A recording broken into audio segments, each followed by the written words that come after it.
membre du bureau départemental du Conseil national des cultes endogènes du Bénin, s'honore de vous accueillir ici à la plage Djako pour les festivités du 10 janvier 2020.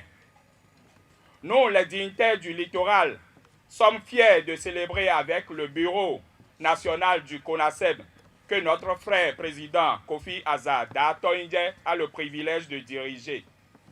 Nous profitons de l'occasion pour présenter nos vives salutations aux autorités et à nos vaillants députés ici présents pour leur appui matériel et financier qu'ils ont porté à notre association. Que les mânes et les divinités vous le rendent au centuple.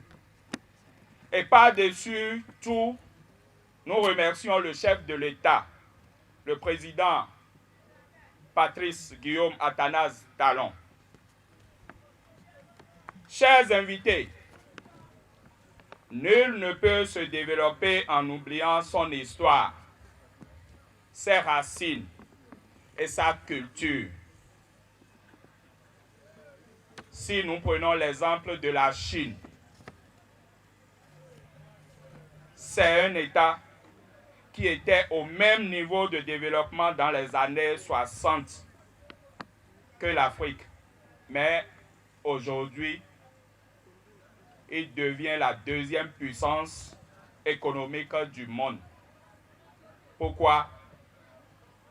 La Chine n'a pas laissé sa culture.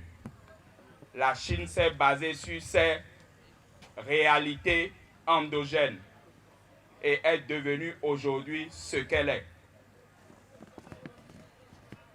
Alors, nous, les dignitaires du culte vaudou du Bénin, c'est ce que nous croyons faire pour booster un tant soit peu la réalité de nos valeurs endogènes. Parce que nous croyons fermement qu'à partir des réalités du vaudou, le Bénin peut vraiment grandir et aller très loin. Alors je profite de cette occasion pour demander à tout un chacun ici présent d'essayer de ne pas oublier leur source, leur réalité, qui est notre identité, nous, Béninois. Ce qu'a compris notre cher président Patrice Athanase Guillaume Talon. La culture étant l'expression matérielle et immatérielle des valeurs d'un peuple, nous considérons que cette culture aujourd'hui devrait s'inscrire dans une nouvelle dynamique pour apporter sa contribution à la culture et au développement, surtout au développement du tourisme religieux au sein de notre nation. C'est également le moment de rappeler l'importance de cette tradition, de cette culture pour notre pays et également souligner la nécessité de réformer, d'assainir ce milieu pour qu'il contribue efficacement et accompagne judicieusement les actions de notre gouvernement. C'est pourquoi, en 2018, 70 associations sur les 70 que compte notre pays, régulièrement enregistrées au niveau du ministère de l'Intérieur, se sont regroupées pour mettre en place une fédération dénommée Conseil national des cultes endogènes du Bénin. À ce jour, le Conseil couvre l'intégralité du territoire national. Nos représentants dans les départements sont en train de célébrer les cultes endogènes. Mais il faut également souligner que nous avons des ambitions Et c'est le lieu d'interpeller les honorables députés ici présents pour vous dire que dès son installation, le bureau exécutif du Conseil national des cultes endogènes du Bénin a doté le monde du vaudou d'une charte et d'un code de déontologie. Et déjà, depuis l'ancienne législature, nous avons introduit une proposition de loi pour assainir et réglementer le milieu des cultes endogènes qui, jusqu'à ce jour, ne dote ou ne s'est doté d'aucun arsenal juridique afin de mieux réglementer les dérapages. Il y a quelques mois, nous avons rencontré également le bureau et moi, nous avons rencontré le président de l'Assemblée nationale pour également le même exercice. Et c'est le moment de vous rappeler et de vous demander, arrivé à l'Assemblée nationale, chercher à savoir où se trouve actuellement cette proposition de loi. Nous en avons besoin pour deux raisons. D'abord, à l'intérieur, assainir le milieu afin de dératiser ceux qui profitent de ce vide juridique pour escroquer non seulement nos populations, mais également les expatriés pour jeter des discrédits sur nos valeurs endogènes. Deuxièmement, cet arsenal juridique va donner plus de confiance à ceux qui sont à l'extérieur afin de mieux travailler, collaborer pour l'enracinement de nos valeurs endogènes au sein de la diaspora. Et pour rappel, je tiens à vous souligner avec la petite expérience que j'ai depuis quelques années au niveau de l'Europe. Aujourd'hui, le Fa et le vaudou sont enseignés à l'université de Dijon, en France. Il y a 10 universitaires que l'université a envoyés ici, que j'ai formés sur le Fa et sur le vaudou, et ils enseignent aujourd'hui là-bas. Et quand ils ont commencé, ils nous ont écartés. Aujourd'hui, dans 4 universités américaines, le Fa et le vaudou sont enseignés. Et il y a quelques mois, ils avaient ouvert également une autre faculté en Russie qui enseigne le Fa.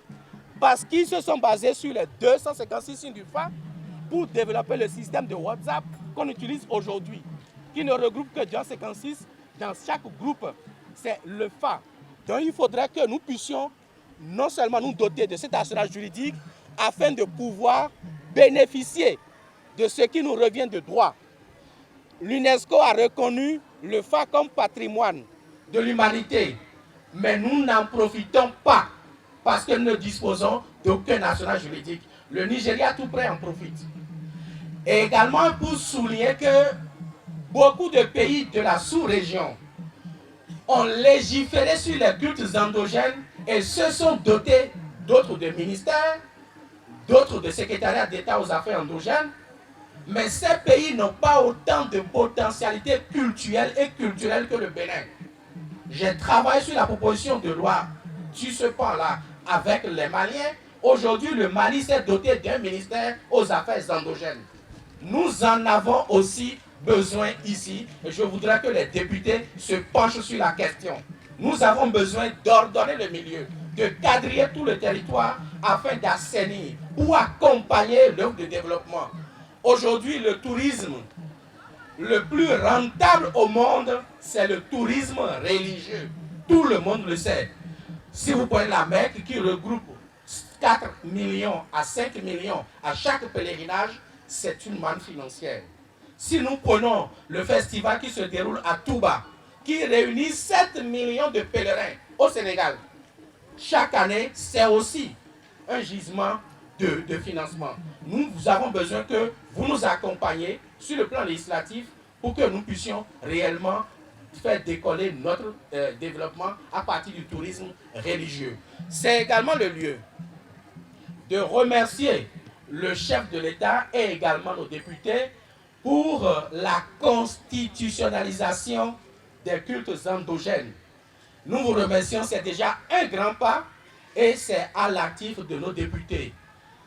Mais aussi, je voudrais profiter de cette tribune pour remercier le chef de l'État et son gouvernement pour les actions en faveur des cultes endogènes du Bénin et lui réitérer, ou leur réitérer notre ferme engagement à les accompagner dans ce sens pour que les cultes endogènes retrouvent leur leitmotiv, en quelque sorte, retrouvent leur lettre de noblesse, pour que véritablement ne soyons plus la risée de nos frères d'en face.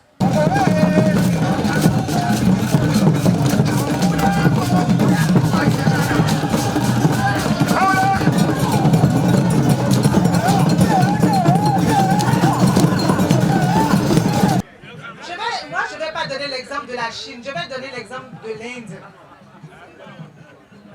Dans chaque foyer en Inde, même les plus démunis, vous trouverez un petit hôtel avec des photos des ancêtres, des grands-parents disparus. Et quand l'Indien se lève le matin, il se prosterne devant eux d'abord, prie pour eux et leur demande de veiller sur eux avant de démarrer sa journée. Je vais donner un deuxième exemple. Avant de lancer son satellite, l'Inde consulte le FA. Si le FA ne donne pas l'autorisation, l'Inde ne lance pas le satellite. Ça veut dire que nous devons prendre conscience de la richesse que nous avons au Bénin. C'est inestimable. Le vaudou est une richesse pour le monde entier. Et contrairement à ce que nous pensons, moi je reste persuadée que ce n'est pas parce que les autres cultures ont transformé leur manière de vénérer Dieu qui ne sont pas basées sur le vaudou. Parce que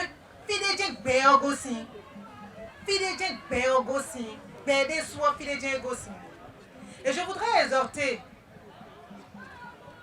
les gardiens des cultes endogènes à s'unir, à rester unis entre eux. Parce que de leur union dépend ou dépendra la renaissance du vaudou et la reconnaissance de la place du Bénin dans le vaudou.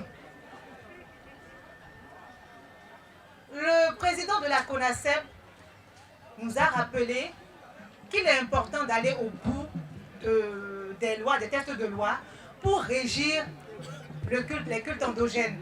Je pense qu'au nom de mes députés, de mes camarades députés ici présents, je pense que je peux dire que nous avons entendu le message et que nous allons jouer notre partition dans cette richesse que nous avons. Je voudrais nous souhaiter à chaque fils et fille du Bénin une très belle fête du vaudou.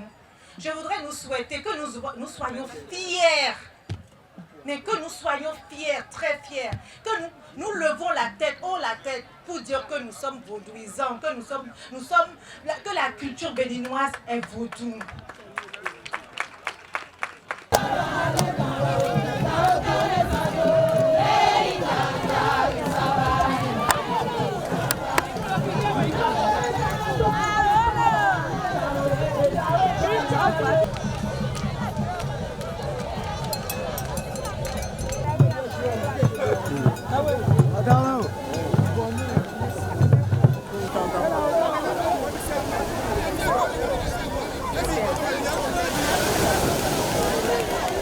Thank you.